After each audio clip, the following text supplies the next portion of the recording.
Yon mga kabundok, shower out. Meron tayong nakitang isang uri ng pagkain na akala nila lason din, no, nakakalason, pero ito po ay nakakain mga kabundok.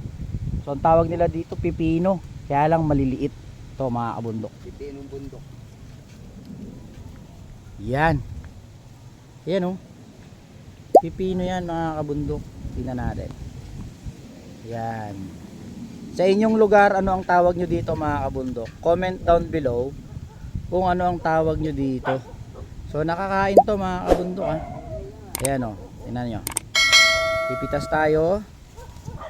Tapos kakainin natin mga kabundok. So ang itsura niya sa gitna parang pipino din nga. Yan o. Yan. So maliliit nga lang mga kabundok. Pero pipino yan. Pipinong bundok sabi nila. Kaya comment down below kung anong tawag nyo dito mga kabundok.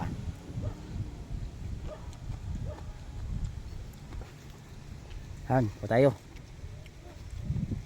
Yan o.